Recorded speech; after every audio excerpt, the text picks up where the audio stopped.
All right, welcome back to another episode of Shifting Schools. Excited to be here with Madeline all the way from Hong Kong this morning. She works at the International School of Hong Kong. And so appreciate you, Madeline, getting up at 5:30 on a Friday morning to record a podcast with us. Madeline reached out. She's been using some of our free resources, which we really appreciated. So we thought we'd chat about how those have been going in your classroom, mention those free resources. And of course, there'll be links to everything in the show notes below. Madeline, thank you for joining us. Give us a little bit about your background, introduce yourself, and what's your journey in education look like?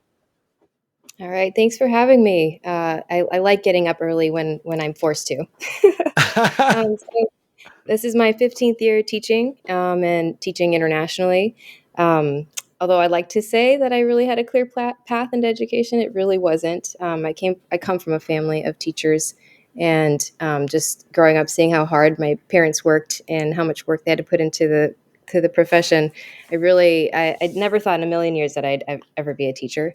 I really was just wanting to get into languages. I wanted to work for the UN, and I ended up going to Pakistan to actually meet my parents, and then ended up meeting my husband, who was already a teacher. So the cool. UN thing didn't work out, but I ended up, one of my first jobs with a school was working at a small NGO there, the Minaz Fatima Foundation, and they run special needs schools up in the villages of Gilgit, Pakistan.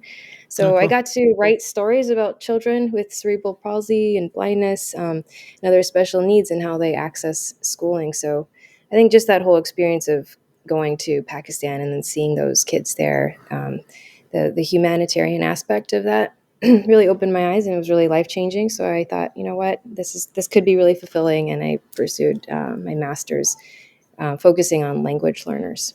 So very cool. This is our sixth international school now with my husband. So we've had kind of long journey. So where else have you been? From Pakistan, we went to China. Then it was Vietnam, Korea, where I met you once, and then Korea, Thailand, and then here. Oh, wow. Sometimes I have to use my fingers to I know. It's the life of an international educator for sure. Well, that's great. You've seen some beautiful places and got to live in some incredible places as well. So absolutely, it's always great when we get to reconnect with our international folk. Trisha and I are always like, "Oh, do we need to go back overseas?" I don't know. It's so fun to remember those things. But so let's talk about this. We actually reconnected again on Twitter because you were sharing some aspects of some of our free guides, which everybody probably should know by now. You go to shiftingschools.com, you click on free guides at the top, and there's over 60 of them in there now, and we're making more every week. But you said that you used our free guide, learner focused goal setting. We'll make sure there's a link to that in the show notes as well, with your 7th grade cohort. Kind of maybe walk us through, how did you use that guide? Did you find it helpful? Just what did you do with that? Yeah, sure. And also thank you for all the amazing resources. I also have to give a huge shout out here to Danielle Rickert. I used to teach with her in Vietnam, and she also just moved here from PSI school in Kyiv, Ukraine, just at the beginning of this year. So she's had a very interesting journey to get here, but I'm just so excited that I get to work with her again. And she was a literacy coach, and she was the one who at the beginning of this year was like, "Hey, do you know Shifting Schools? I love it." And so ever since then, it's been part of my routine to check out what's available there. Cool. So yeah, for the learner focused goal setting resources, I was just so excited when I came across them, in particular with my grade 7 cohort. To give you a little context, they are amazing academics. They're just these kids are brilliant, and they come from really privileged families. They remind me a lot of 9th graders that I used to work with, and they stun me with their knowledge and their thoughtfulness. They also happen to be in the Math Plus program here, and they happen to have a very strong competitiveness to them. So generally, they put a lot of pressure on themselves to perform at a really high level and to always have the exhibiting depth score, the highest level on our proficiency scale. And I don't think that's necessarily unique to Your my students. international kids. Yeah. But it is just, I think even in comparison with my eighth graders, this group Yeah. tends to Hmm. have more of that focus on grades. And then it just gets tricky when you're trying to develop a sustainable culture of workshop style instruction, and you really Sure. want kids to be open to sharing their drafts, their thinking, and their, like messy ideas, or receiving feedback. It's something that I have to like keep working at continually. Mm. Almost every day there's some sort of underlying message that, we're not trying to perfect every little assignment. We're really working for growth over time on the standards, and I just have to circle back to that message. So when I came across the learner statements, I felt like it was another way for me to do that.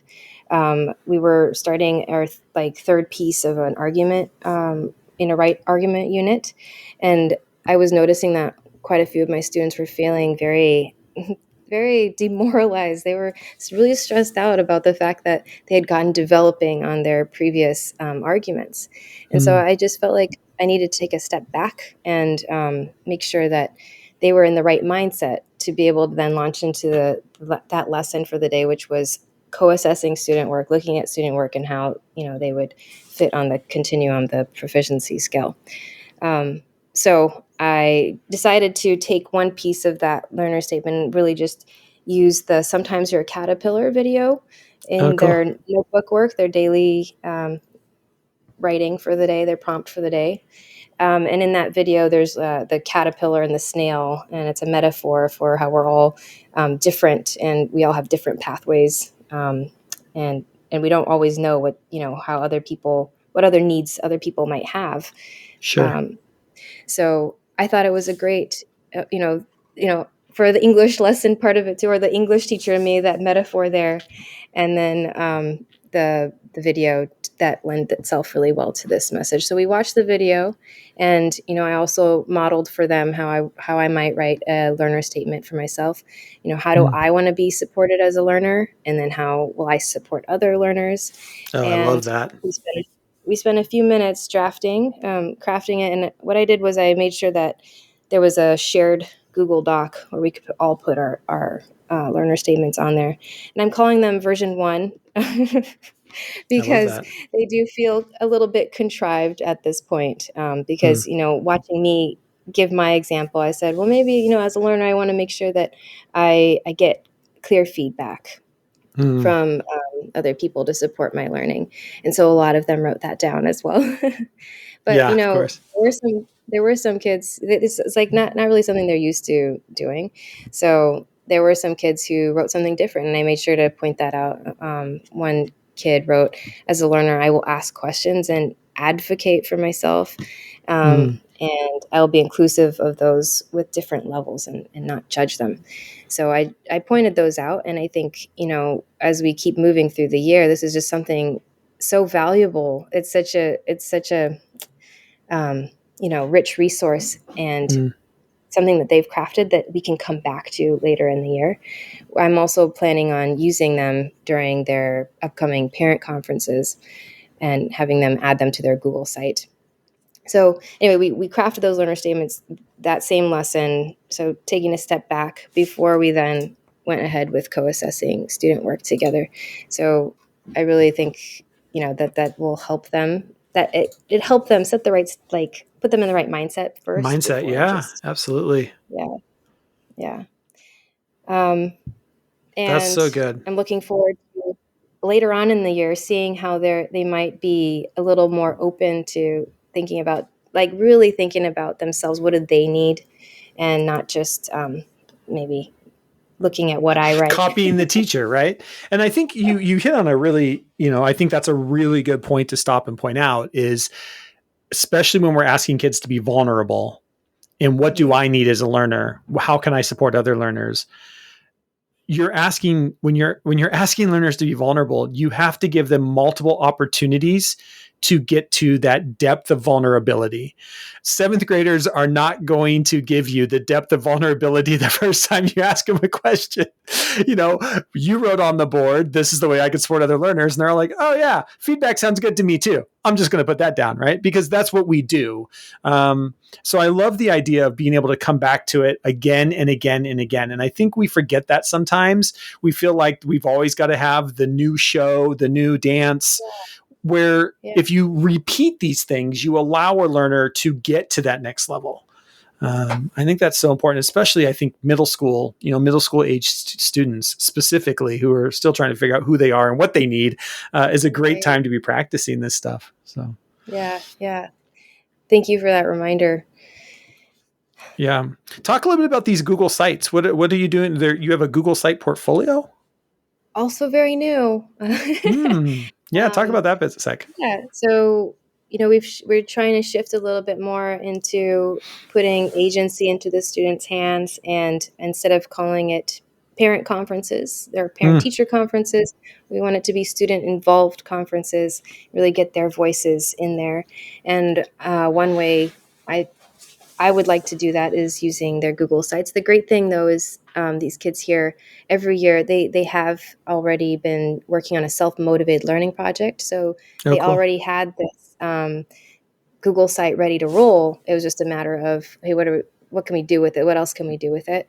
So something new, trying it out and having them add in, pieces that they're proud of, explaining their work as a learner related to ELA, but then also including at the top in their banner, their learner statements right there, and having them talk a little bit to their parents about it.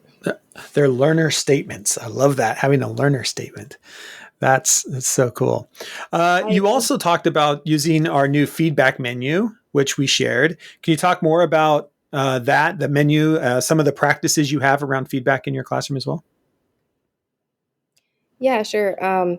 So with the feedback menu, well, first of all of your resources are so visually well designed. So they're, thanks. I feel that's all Trisha. I wish I could take credit for any of it. It's all Trisha. She's amazing. Busy teachers need that, right? We don't have the time to sit and really, as much as we want to. I would love to do that. But so being able to be like, yes, that's going to fit with our conversation today, whether it's working with students or with teachers, it's so great. And so this one, awesome. It just again offers another way to circle back to that message that we have to be proactive in our own learning. I've used before with students Penny Kittle and Kelly Gallagher's idea of like the victim to agent continuum from their 180 Days book, where it's like, you go from the mindset of like, I have no idea what to write, just tell me what to write, to, hey, I've got all kinds of ideas in my life. I can figure this out. So the feedback menu also offers that. It's like, just I can figure most of this out, but I need specific help on, my hook. Like what is it that you need help on? Or thinking to yourself, what, I just need another resource. So putting that up there in front of the students first and be like, okay, think through specifically what are we going to target in our conversation. Plus, you've got 24 kids in the class, you have to focus your conversation too. So that also helps with the time piece of it. Awesome. It's just so useful because it's same thing with being open, being vulnerable as a learner. They continually want to they want that reassurance from the teacher to say, hey, yes, you've done everything correctly, this looks perfect. But we have to help them be their own editors and have that agency. So I love that. And I'm so glad that you're loving this, the grab and go resources, the plug and play resources, as we call them. A big shout out to Trisha. She loves making those things. So if any other teachers, if there's something you're like, hey, I wish there was a resource on this, send us an email. Trisha loves making those. I can't stop her from making them. So she just keeps making them, even when we don't need to. It's just unbelievable. It's her way of giving back. We all have our ways of giving back. to education, and that's she finds joy in that. So it's so great to hear people using them as well. As we get ready to kind of wrap this up, can you maybe talk about, as an adult learner yourself, can you talk maybe about goal setting, or delivering feedback is similar or dissimilar to the ways we operate in our classrooms with younger learners? Like, what are you finding as you're kind of going through this as an adult learner and the way we do feedback? Yeah, I find this question very challenging. This is a tricky one, because when I think about, things in my life that I truly want to get better at, it's something intrinsic, and it's something, the way I go about it is I write about it, I talk to other people about it, and I read a whole ton about it. And it's not really something that someone else is telling me, hey, you need to have a goal on this.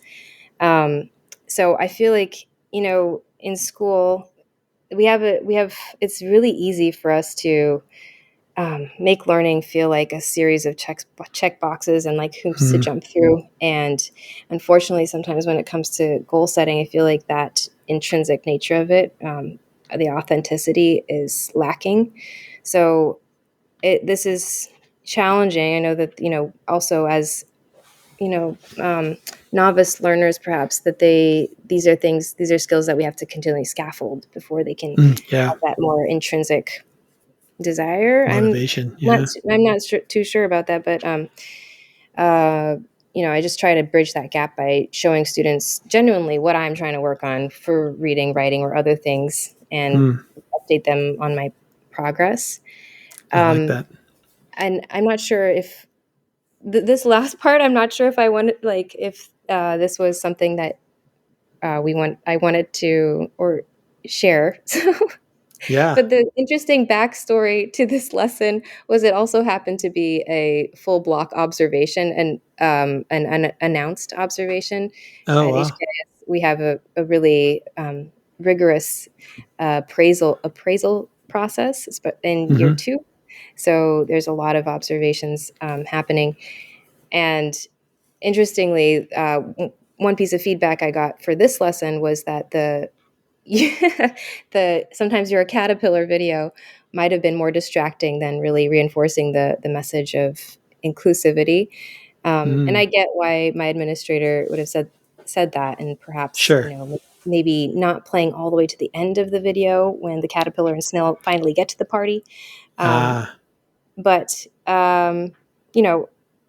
that the also I was given the suggestion, hey, maybe you can use this in parent conferences. So it was kind of like, that feedback was more one way. It wasn't really a conversation. And so there is that emotional, like, high up and down of receiving feedback in that way. And I think that's very similar, actually, to what our students probably experience. It's very emotional. Yeah.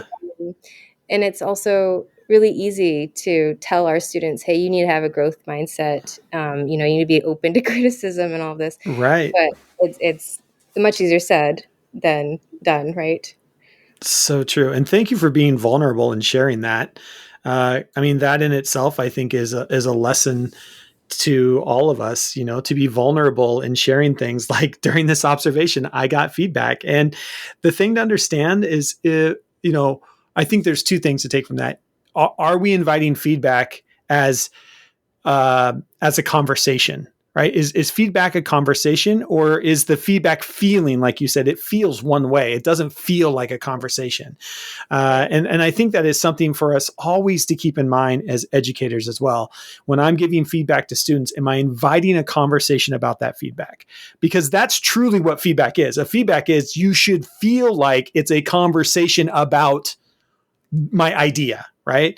And again, I think, and I've really been harping on this lately in a bunch of different podcast episodes for those that listen all the time, but this idea that we have to be okay, and I think we have to teach students that when we get feedback on our idea, it's not feedback on us being a horrible teacher or a horrible student.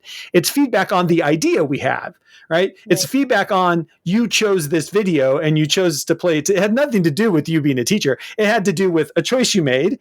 and there was feedback on the video. And sure enough, yeah, could I have paused it before it hit the end? Could we have only watched half it? Sure. There's a lot of different ways you can do that, but it's really hard to not take that feedback personal of like, oh my gosh, the person doesn't like me, or my teacher doesn't like me, or I got a horrible score on this.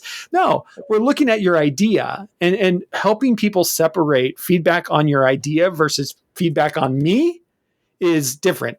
I get plenty of feedback on me from my wife. That's about the only person that gives me feedback on me personally, right? Yeah. My coworkers, school districts that I engage with, our feedback's about the ideas we have, and being able to be in that and understand that feedback is a conversation, I think is a critical skill that we all work on.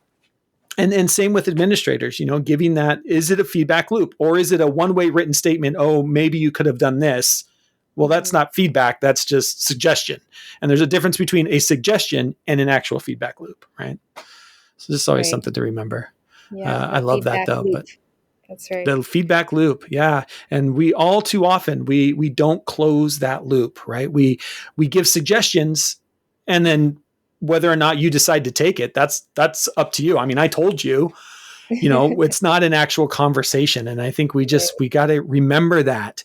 And I mean, does it take time? Yes. What's the one thing teachers don't have enough of? Time. And so it gets left off a lot, but that's one of the reasons why I love the new feedback menus, is I hope that they help to support teachers in having the loop, right? What are the questions that we can ask so that we get into this conversation with kiddos? But that's so great.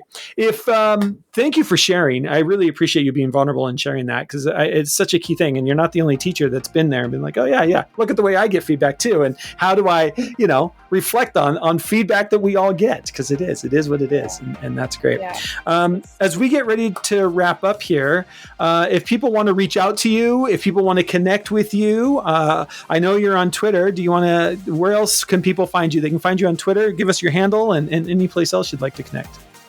That'd be great. Yeah, the Twitter handle. Yeah. That's your number one place, your Twitter handle? We can connect there. I am the worst social media person. I'll just say that. My Twitter was dead for the longest time until recently. Oh, well, there you go. And look, it got you on the podcast. So you just never know, right? You just never know. Facebook, I don't have Instagram, so. Well, that's all right. Hey, Twitter is where most teachers hang out, so you're in the right spot. You're in the right spot. Well, we'll make sure that a link to all the guides and a link to your Twitter account is there.